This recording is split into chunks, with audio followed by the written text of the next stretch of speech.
Friday the 13th, so I thought it'd be good as time as ever to dive into Camp Blood and rank them from my least favorite to my favorite.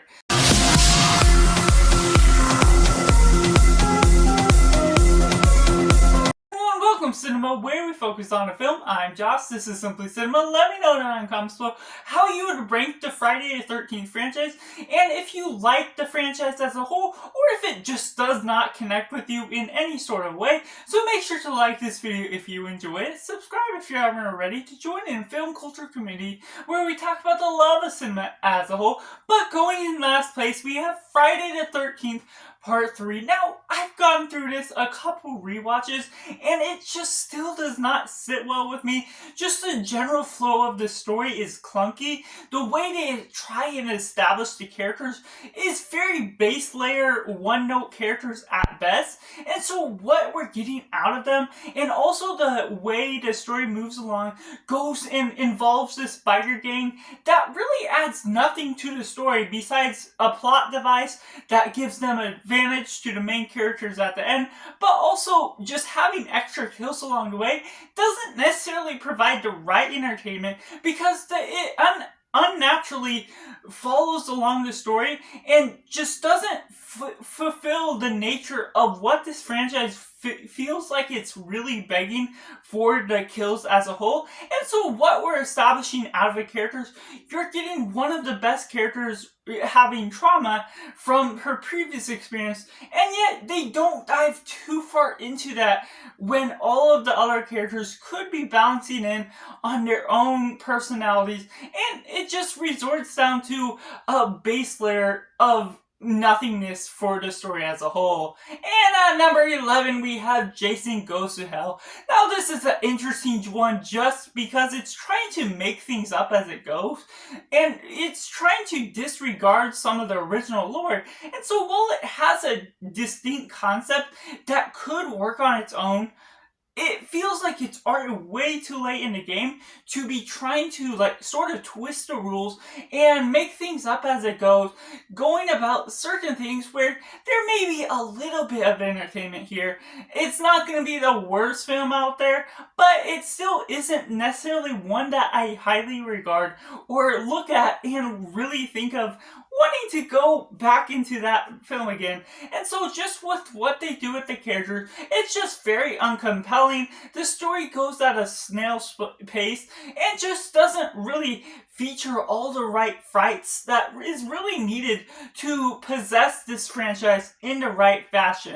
And at number 10, we have Friday the 13th, Part 8, Jason Goes to Manhattan. And so what we're getting into it sounds like an interesting concept at first. It worked well with Scream 6 in my personal opinion, but this one, it just does not settle the ballgame. And so how we tackle this going to Manhattan, most of the film takes place within a boat, which could almost work in its own regard because you're getting this small claustrophobic area, but it doesn't necessarily feel totally claustrophobic in the right setting that you're asking it for it.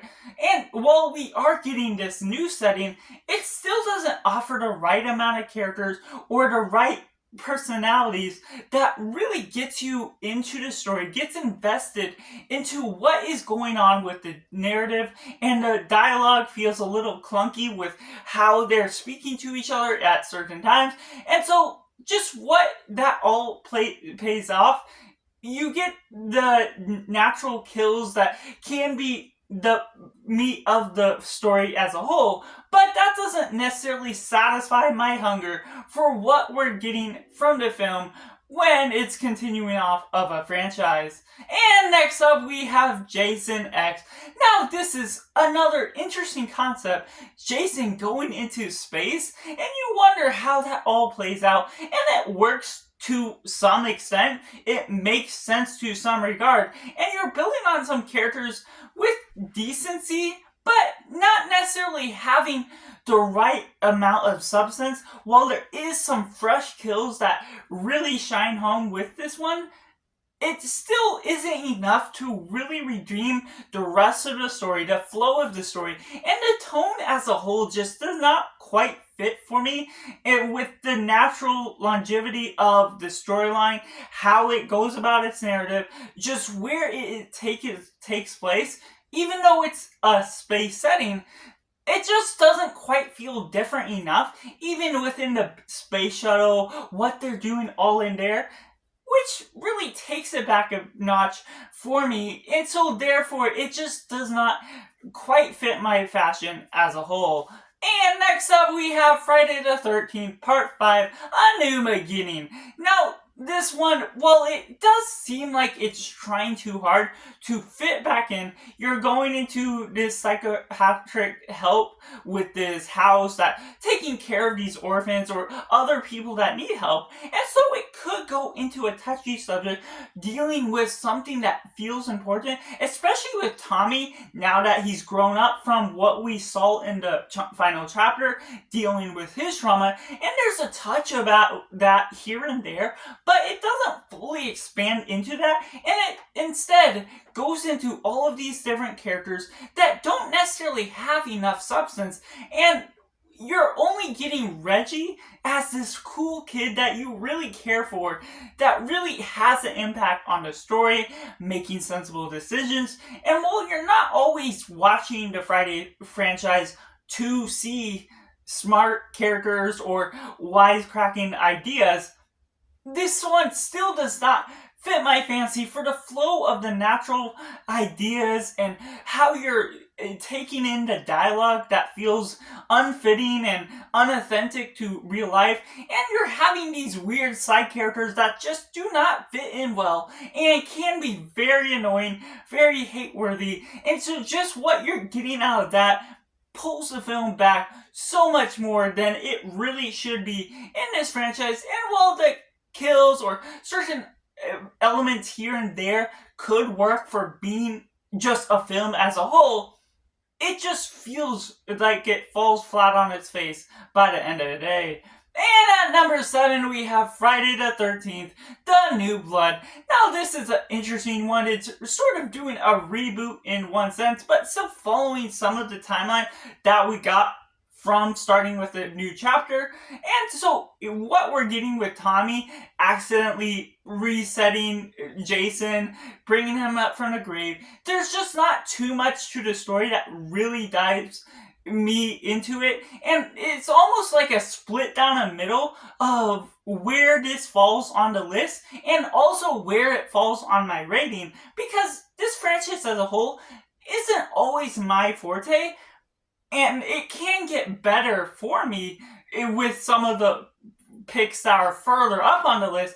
But for this one, it's like split right down the middle, where you get some aspects where you get the likable characters, certain narrative beats that work effectively, and the telekinesis with that girl. That's a really interesting idea to utilize with this in this and make it a little bit more unique. And also offering Jason like a different weapon for every kills, which entertains the aspect of just changing things up and being able to get creative with the kills.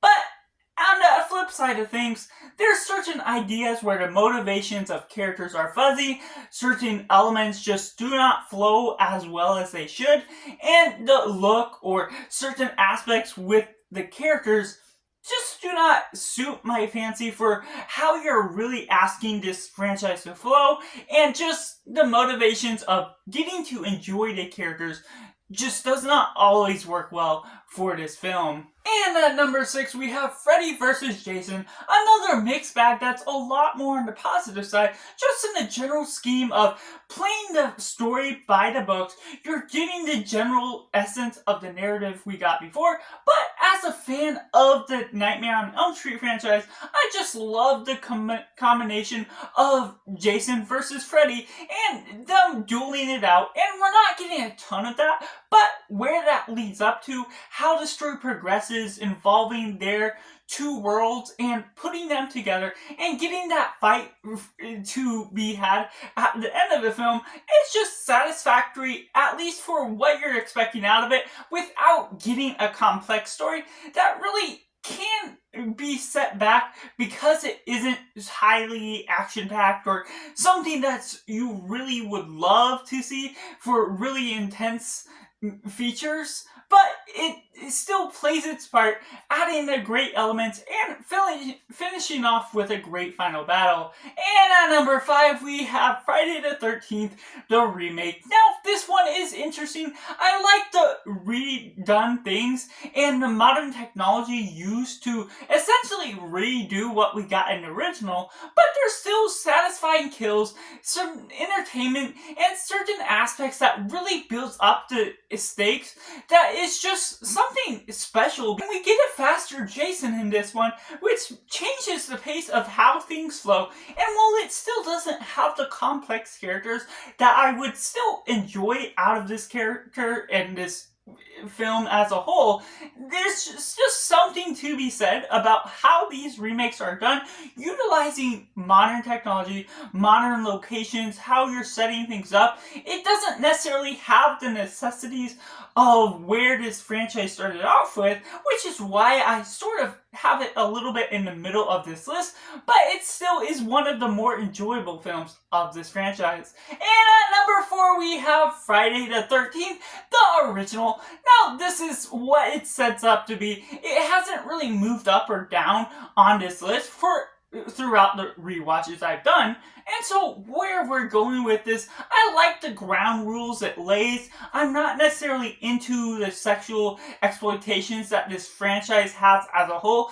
And so this still gets you into the groove of what you're expecting out of that, out of the characters, not necessarily expecting too much, but still getting the nice, satisfactory kills. And it gives just a sense of stability to what you're expecting, that even though I'm not a massive fan of this franchise or even of rewatching this film, it sort of blends in well, where once you do rewatch it, it sort of gets you knowing what to expect. And so it's a down-to-earth, simple horror film about this one boogeyman that's sort of after you, and you're not necessarily getting any motives, but you're also getting this surprise twist of who the killer is actually within this one, without necessarily having Jason and having all these backstories, that it just creates an interesting combination for the ideas, what you're bleeding out of the film, and just having these campers just locked in this camp, all these superstitions of what is going on with Camp Blood, of what it's called. And so just how you're setting that up, even though they're not devising this fantastic story out of it, it does play along all the rules in all the right ways, making it an easier rewatch to be had. And at number 3, we have Friday the 13th, the final chapter. Now the fourth one, this is just compelling, sort of going full circle, even though they made some cheats to where it continued on after this film. What we get out of this one is a lot more satisfying with the characters, the setting, and the narrative, how it flows about. You're getting multiple different locations just within, not necessarily a campsite, but being outside of Camp Blood within these houses. You get a couple different houses. These side characters that sort of have their own part don't necessarily intermix together at significant rates, but still with the way that flows all throughout, how you're getting to know each character. Some are just the visitors of the place, some are the people that live around that area, and how that involves Jason just becomes important to the own essence of how the story flows, the setups, and how the execution is paid off. And the kills are just some of the more satisfying to the franchise just because of the natural longevity of where you're expecting things to go and how it executes the ideas just that much better. And at number 2, we have Friday the 13th, Part 2. This one, now I had it lower on the list upon the first watch, but it sort of grew on me a lot more, just not knowing what to expect again, just having a lower expectation. but there's something about the rewatch that had more substance for how the story played out now that we're getting this sort of regroup and sort of repeated story of the original Friday the 13th movie, but as a sequel, it sort of acts upon the superstitions. Is there a Jason? And how is he involved with the camp? And this time we're actually getting him because now it is multiple years later, he would be grown up, and how that gets involved with the conversations gets some character involvement for the story, how you're combining their personalities, even though it's not deeply complex with how we're diagnosing who is who and what they're really like in the outside of the camp. Just the setting, how it builds things up and flows about along the way, keeps me entertained, gets the right amount of kills, and creates the right atmosphere that feels right for the franchise, how you're getting adjusted to it. And so how we're flowing into that and what we're getting out of Jason within this one, his appearance is just its own thing. And so without getting the mask yet, without getting his famous machete, he has a certain persona to not having those things that makes it that much creepier in some sense of imagination and just expands the campgrounds to a whole new direction. And that leaves at number 1, Friday the 13th Part 6. Just creating some interesting vibes, how you're flowing about the creepy, horrific state of the camp, where we're getting with Jason, even though it sort of does a little bit of a reversal of what we got in Part 5, The New Beginning, it still has its own substance. I'm not expecting a lot of consistency within this franchise based on how it works in the past, and so I'm not gonna regard that and take away the entertaining aspects that I got out of it and say it should be lower on the list because the way it's set up, the balance and atmospheres, the kills, how you're creating all these unique characters that I can actually really care for a bit, and just the way they build up their dialogue, they greet each other, and just the establishment of the killer as well, what we get out of Jason, and the revival based on how Tommy revives him, just creates more of that substance to the trauma story that I wanted out of Tommy, and how that all involves all of these other campers or people that are involved within the story, creating a nice, clever environment for this horror franchise that I may not love as a whole, but it has a great atmosphere that makes me still be able to go watch and love them all. And so that's just my ranking of the Friday the 13th movies. Let me know down in the comments below what you think of the franchise as a whole. How would you rank them all yourself? Make sure to like this video if you enjoy it. Subscribe if you haven't already to join in film culture community where we talk about the love of cinema as a whole. And so that's just all, and make sure to do yourself a favor and go watch a movie.